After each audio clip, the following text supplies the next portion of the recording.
Erev Tov à tous, on se retrouve ce soir, merci à vous, Be'ezrat Hashem, pour continuer notre série sur la Torah de la Malchut et la Torah du Mashiach. Donc dans les précédentes vidéos, on avait expliqué la différence de modèle entre Moshe et David, entre le tzaddik et le Meler.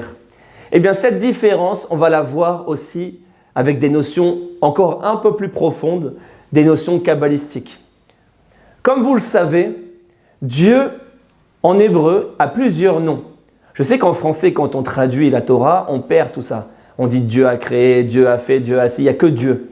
Mais en hébreu, quand on étudie le texte en hébreu, c'est pour ça que c'est fondamental d'étudier la Torah en hébreu. Eh bien, Dieu a des noms divins et ce n'est pas anodin. Alors, il y a des dizaines de noms divins, mais je vais citer ce soir les deux les plus connus. Le premier, le plus connu évidemment, c'est Hachem, Yud Ke Vav Ke. Et le deuxième plus connu, c'est Elohim. Comme on le voit au début de la création, Bereshit bara Elohim. Vous voyez, ce n'est pas anodin si c'est Elohim qui crée le monde et pas Hachem. D'ailleurs, Rachid pose la question là-bas. Alors, on va essayer d'expliquer. C'est quoi un nom?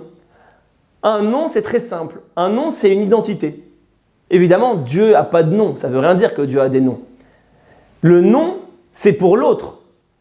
Par exemple, si moi je m'appelle David, c'est pour que vous puissiez m'identifier et m'appeler David. Si je suis tout seul dans le monde, je n'ai pas besoin de m'appeler David. Donc le nom, c'est pour l'autre. Et pareil au niveau de Dieu. S'il a des noms, c'est par rapport à l'homme. Comment l'homme va le percevoir? C'est une expression particulière de Dieu. Comment l'homme va recevoir Dieu? Comment l'homme va se connecter à Dieu? C'est ça un nom. Et donc, pour parler de ces deux noms qu'on a évoqués, le premier, Yud Ke Vav Ke, c'est quoi cette expression divine? Yud Ke Vav Ke, ça représente l'essence de Dieu, c'est Dieu dans son omniscience, c'est Dieu dans sa spiritualité, c'est Dieu dans le surnaturel, c'est l'essence de Dieu Hachem. Et donc, ce n'est pas pour rien que c'est le nom qui va se révéler d'Afka à Moshe Rabbeinu. Comme on le voit dans Parashat Va'era, dans le Sefer Shemot, Dieu lui dit à Moshe, je me révèle à toi en tant que Yud Ke Vav Ke, ce que je ne me suis pas révélé au Père, Avraham, Yitzhak et Yaakov. Pourquoi? Parce que Moshe va avoir cette capacité de se connecter à Dieu par le Yud Ke Vav Ke, c'est-à-dire par la puissance surnaturelle et spirituelle. Yud Ke Vav Ke représente le ciel, le monde spirituel. Et Moshe vient de ce monde, comme on l'a dit. Donc Moshe, lui, il est capable de faire ces miracles et d'être dans cette expression divine. Et on a le nom qui apparemment est à l'opposé de ce modèle, c'est Elohim. Elohim, comme le révèle le Ari HaKadosh, qui est le plus grand kabbaliste de tous les temps, il le révèle, il dit Elohim, c'est la valeur numérique en hébreu, Gematria, 86, c'est la valeur numérique du mot Hateva. Hateva en hébreu, c'est la nature. Donc on voit que c'est l'inverse total du Yud Ke Vav Ke. Le Elohim, c'est Dieu qui va s'exprimer dans la nature. La pluie qui tombe, par exemple, est-ce que c'est un miracle ou c'est pas un miracle? Non, mais c'est naturel, les scientifiques vont expliquer que la pluie tombe, il n'y a rien de spécial. Une femme qui accouche, c'est un miracle ou c'est pas un miracle? Non, mais ça fait partie du processus naturel, etc. Ça, c'est du Elohim. Ça veut dire qu'on n'est plus capable de voir Dieu de manière, si je puis dire, hollywoodienne, grandiose, la mer qui s'ouvre et tous ces trucs-là. C'est Dieu qui va s'exprimer de manière très simple et naturelle. Et jusqu'à qu'on peut presque ne plus le voir et interpréter autrement. Si la femme accouche, c'est parce que voilà, c'est comme ça, etc. On ne voit plus la main de Dieu. Mais en vérité, nous, instinctivement, on se dit, mais le plus grand modèle, c'est Yud Ke Vav Ke. C'est extraordinaire, le Yud Ke Vav Ke. Nous, on veut des miracles, nous, on veut des brachot. Nous, on veut que tout se passe de manière hollywoodienne. Eh bien non, Dieu, il a dit, Bereshit bara Elohim. J'ai créé le monde par l'expression naturelle. J'ai créé le monde avec l'Elohim. Et Rashi, comme je vous l'ai dit, il pose la question là-bas fondamentale. Il dit, pourquoi Dieu ne crée pas le monde avec Hachem? La malo Yud Ke Vav Ke. Nous, on attend du Hachem, on n'attend pas du Elohim. Et il répond là-bas, Allah bemarshafto livro et haolam bemidat adin. L'essentiel pourquoi Dieu il a créé le monde, c'est d'arriver à cette dimension de Elohim. Veshitef et midat rachamim ki rash haolam eno yachol leitkayem. Et il a vu que le monde ne pouvait pas tenir que sur cette notion de din, où Dieu est voilé dans la nature. Il fallait des fois dévoiler des choses extraordinaires. Et donc, il a amené la rachamim, la miséricorde, le Hachem. Mais on voit que Hachem n'est qu'un moyen pour arriver au but qui est Elohim. Eh bien, mes amis, encore une fois, avec ces notions kabbalistiques, on retrouve ce qu'on a expliqué la semaine dernière, la différence entre la Torah de Galout et la Torah d'Eretz Israël. En Galout, par le tzaddik Davka, l'homme du Midbar Moshe, le Yud Kevavke va se dévoiler et nous protéger des forces du mal.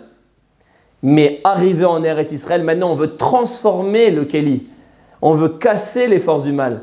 Et donc, c'est Elohim, le nom divin Elohim, qui va Davka se dévoiler en Eretz Israël. Et c'est pour ça qu'il n'y a plus de miracles en Eretz Israël, il n'y a plus de manne qui tombe du ciel, etc. Et d'ailleurs, c'est le sod d'une phrase que très peu de gens ont compris de la Gemara Ktuvot, page 11. Une phrase très profonde, qui est très dure à première vue, qui dit « Kol Yehudi shegar bechutz laaretz, dome kemi she'en lo Eloka » La Gemara Ktuvot nous dit tout juif qui habite en dehors de la terre d'Israël, c'est comme s'il n'avait pas de Dieu. Une phrase terrible, une phrase choc. Comment le rabbi de Lubavitch n'avait pas de Dieu? Comment tous les tzadikim qui ont vécu au Maroc n'avaient pas de Dieu? En Tunisie, en Pologne, des géants de la Torah, tous ceux qui ont écrit la Gemara en Babylonie n'avaient pas de Dieu. Ça veut dire quoi cette phrase que tout juif qui habite en dehors de la terre d'Israël n'a pas de Dieu? Eh bien maintenant on va comprendre le sod, mes amis. La Gemara ne dit pas n'a pas de Dieu. Regardez comment c'est important l'étude en hébreu. Elo Eloka. Il n'est pas lié à Elohim. Ça veut dire qu'en Chutz Laaretz, on est dans cette dimension de Yud Kevavke. Mais on n'est pas encore dans cette notion d'engagement, de combat à travers la nature. Et donc, Eretz Israël, tout juif qui vient en Eretz Israël, il doit savoir que maintenant il est là, dans une nouvelle dimension divine qu'on appelle Elohim, qui est le but de la création Bereshit bara Elohim. C'est ça la dimension d'Eretz Israël. Et d'ailleurs, le Ari Akadosh, il dit quelque chose de fabuleux. Il dit que si vous écrivez Elohim en toutes lettres, vous savez, l'hébreu, c'est la seule langue où il y a des lettres dans les lettres. Par exemple, Aleph s'écrit Aleph Lamed P. Bet s'écrit Bet Yud Tav.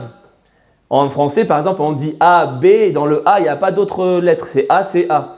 En hébreu, non, il y a des lettres cachées. Et après, on fait des jeux de valeurs numériques, de gématriotes, ce qu'on appelle gématria bemilouï, une valeur numérique pleine. C'est-à-dire que, par exemple, Aleph, c'est 1 en valeur numérique, mais si vous écrivez en toutes lettres Aleph, Aleph, Lamed, P, ça fait 111. Donc 111, c'est la gématria bemilouï de Aleph. Eh bien, il dit que si vous prenez Elohim en toutes lettres et vous faites la gématria bemilouï, ça fait 291. C'est la valeur numérique du mot Eretz, la terre d'Israël. Eretz Israël, ça veut dire que vraiment Davka en Eretz Israël se dévoile le Elohim, qui est le modèle de la lune, le modèle de la Malchut, qui est le modèle de David. Et ça, c'est la différence fondamentale entre David et Moshe, c'est que quand on était en Galoute, notre activité thoraïque s'arrêtait à des choses exclusivement spirituelles. J'allais à la synagogue, j'allais prier, j'allais étudier la Torah. Mais si je sortais dans le monde matériel, eh bien, le système politique n'était pas un système juif. On est maintenant dans la Malchut des Goïm. Le système juridique n'était pas un système juif. Les lois sociales n'étaient pas des lois juives. On vivait dans des pays non juifs.